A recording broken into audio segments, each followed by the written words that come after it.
Hello everyone. The next result is in a heavy fluid at rest,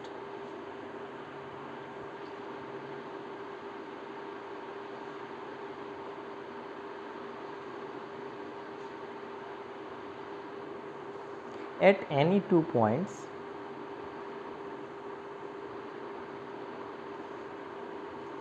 the density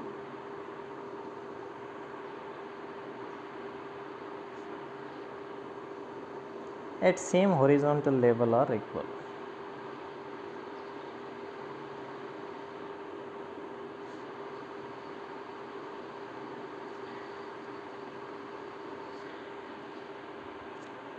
Like in case of fluid thrust at same horizontal level are equal, we are stating here that the densities at same horizontal level will be same. Let us consider a fluid volume.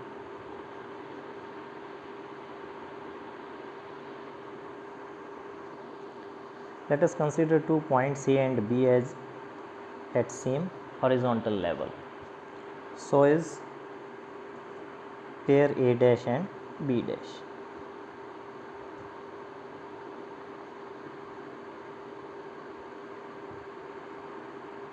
Join AB, A dash B dash and B dash, such that A dash is equal to B dash and AB is parallel to A dash B dash.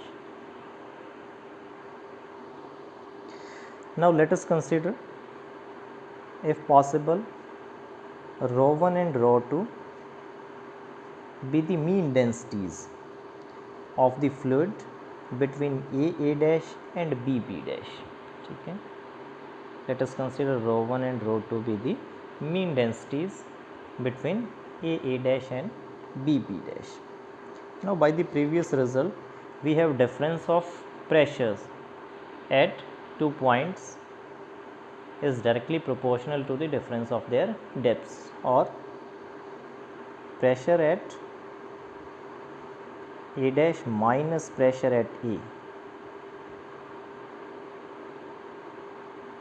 will be equal to rho ZH, where H is the difference of depths and rho is the density. Here density is rho 1 ZH. H is the difference of depths. Here it is A dash. So is for pressure at B dash minus pressure at B. Here density is rho 2 and difference of depth is B dash. We have studied that in the same horizontal level, pressure at each and every point will be equal. Let us consider that pressure at A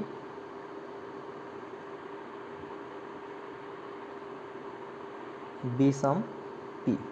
Consequently, pressure at B will also be P.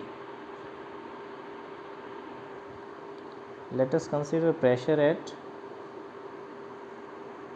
A dash is equal to some P dash, and so will be the pressure at B dash. Since A dash and B dash are in the same horizontal level, and A and B are also in the same horizontal level. Say A dash is equal to B dash is equal to some K. So these two equations can be rewritten as pressure at A dash be P dash minus P is equal to rho 1 ZK, and P dash minus P will be equal to rho 2 ZK. By comparison, we have rho 1 is equal to rho 2. So densities between A dash and B dash will be equal, or we can say on the same horizontal level densities will be same. An implication of the result is that the surface of separation of two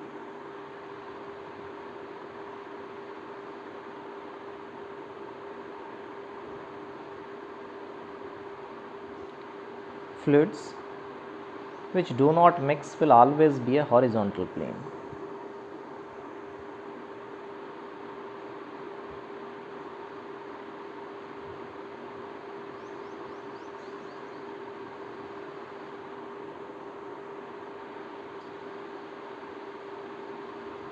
Let, if possible, the surface of separation of two fluids be a curve.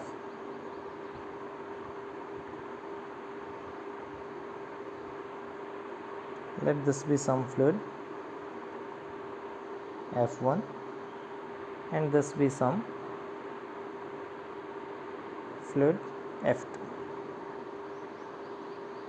Let this AB be the curve of separation of these two fluids.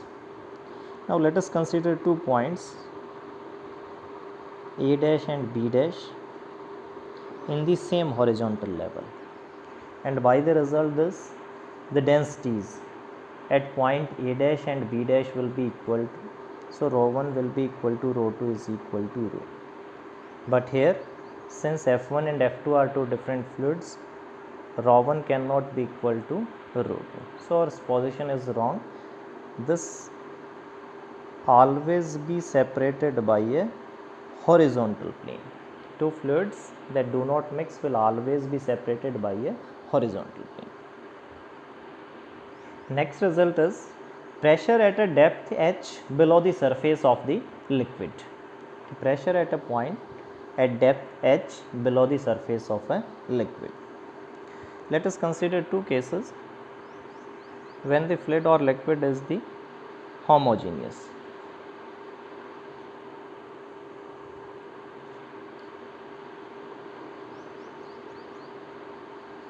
Let us consider homogeneous liquid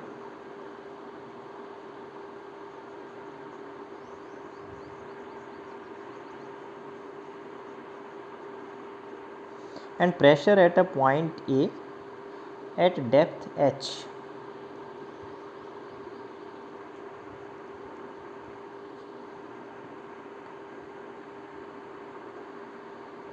Let us consider an imaginary fluid cylinder in the fluid with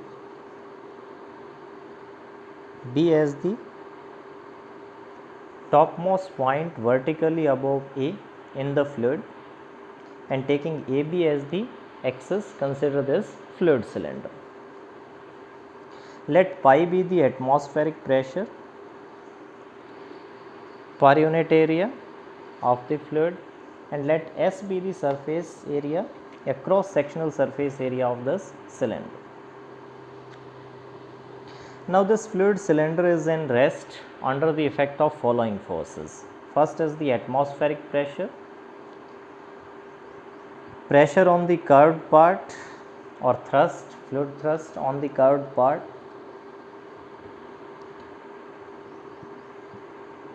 fluid thrust on this circular plane, and the weight force of the cylinder in the vertically downward direction.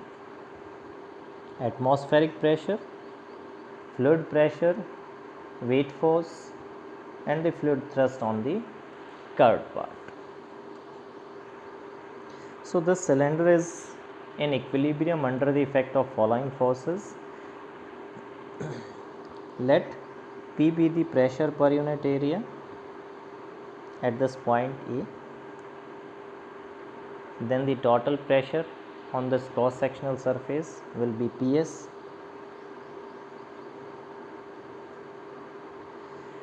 the atmospheric pressure pi S,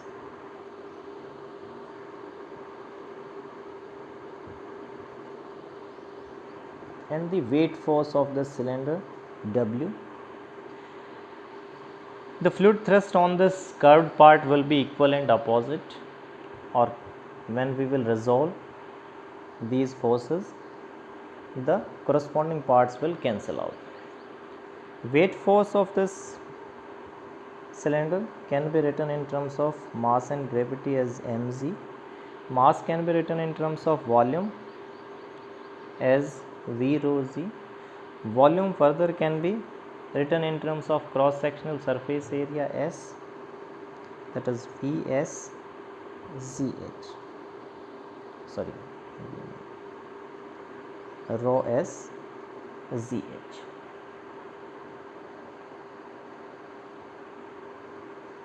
So resolving all these forces along the axis of the cylinder, we have pi s in the vertical downward direction plus weight force in the vertical downward direction, and this force Ps in the opposite direction, that is vertically upward direction. By resolved part theorem, since this cylinder is in equilibrium, the resolved part sum will be equal to 0. Or we can say pressure at a point A at depth h below the surface will be equal to the atmospheric pressure per unit area plus rho z into depth. So pressure at any point at depth h will be equal to pi plus rho z h. Case second, when the liquid is heterogeneous.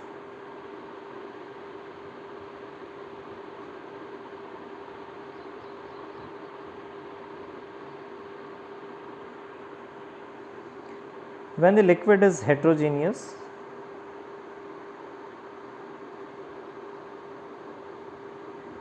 let us consider a small segment, cylindrical segment of the fluid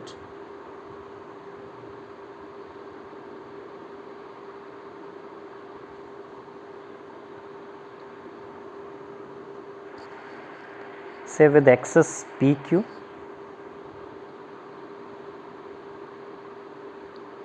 with pressures Pn, P plus del P, and with small height say del x. The cross sectional area S of this circular plane. Now again, considering all the forces acting on this small cylindrical segment will be the pressure Ps at point Q in the vertical downward direction, P plus del P S in the vertical upward direction,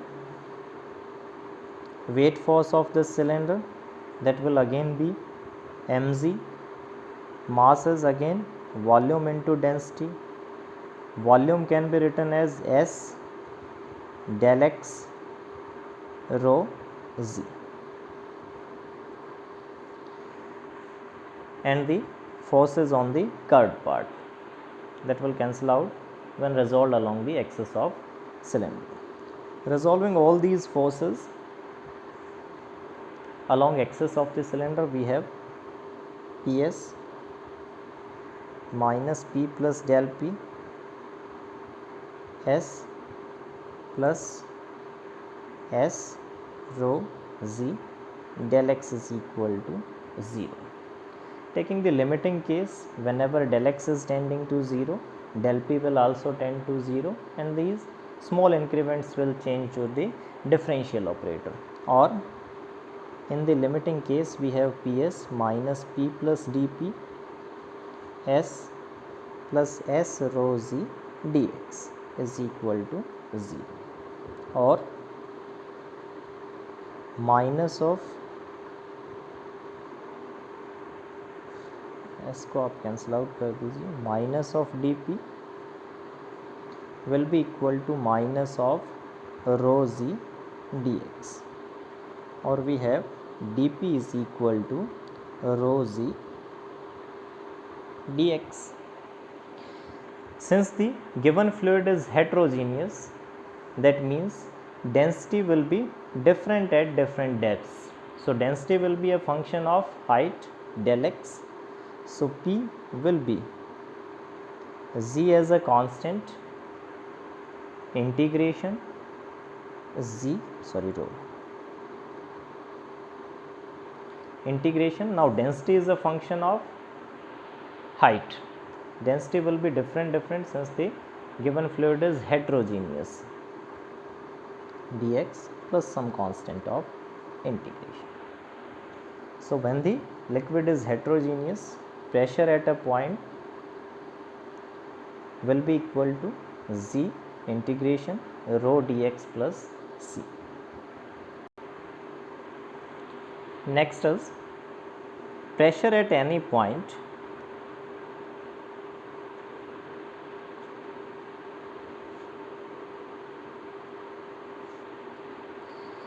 in the lower of the two liquids.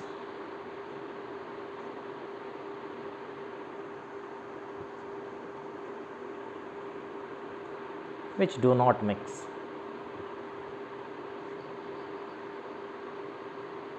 कि हमें pressure निकालना है at any point in the lower of the two liquids which do not mix.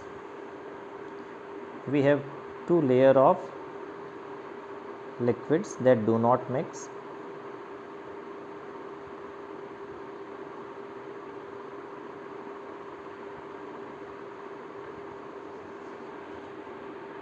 We have to find the pressure at any point in the lower of the two liquids.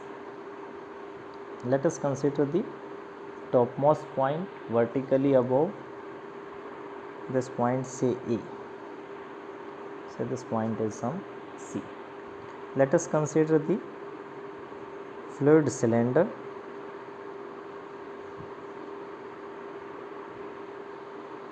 with two layers of the fluid with some height, say h1 and h2. Let the densities of two fluids be rho 1 and rho 2.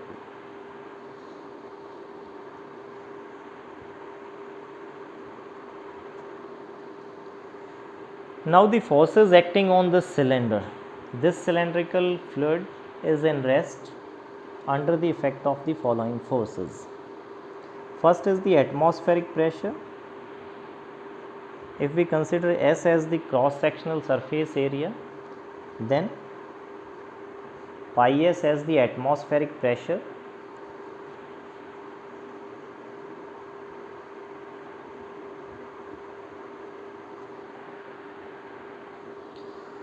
weight of the liquids cylinder, that will be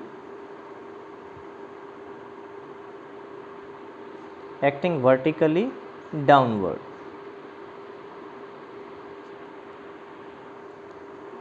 That is mass into gravity, gravity into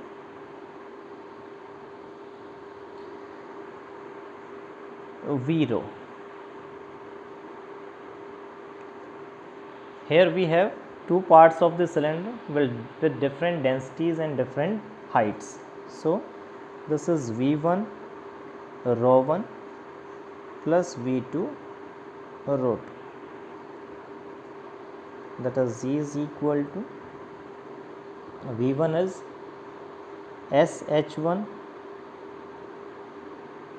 and V2 is SH2 rho 2. So this is SZ H1 rho 1 plus SZ rho 2 H2. Let P be the pressure at per unit area at this point E. So PS force acting in the vertically upward direction. Also the pressure on the curved part, that will be equal and opposite. So considering the equilibrium of this cylinder by the resolved part theorem, resolving all the forces acting on this along the axis AC, we have pi S plus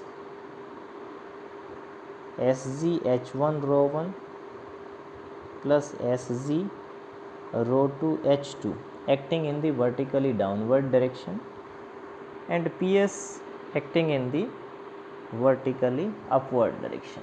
The result part sum will be 0, or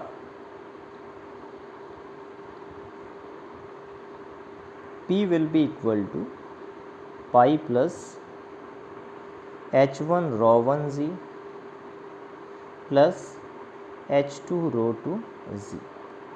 This can also be generalized for any number of finite fluids. Say n fluids are given with layer depths of H1, H2 and Hn and with densities rho 1, rho 2 and rho n. Then the pressure at any of the points in the lowest of the liquid will be equal to pi plus H1 rho 1 Z plus H2 rho 2 Z plus so on Hn rho n Z.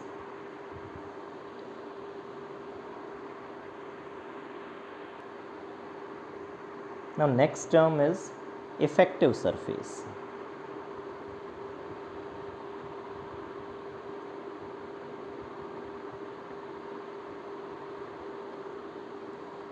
As we have studied, P will be equal to pi plus H rho Z. That means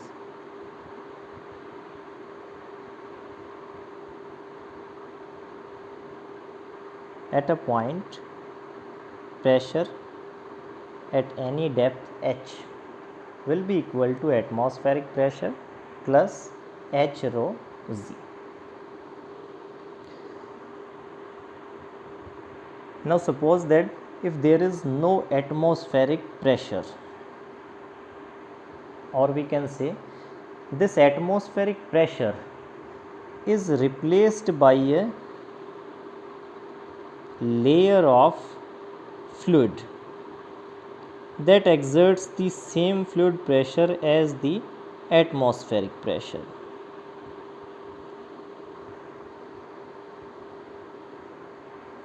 And the height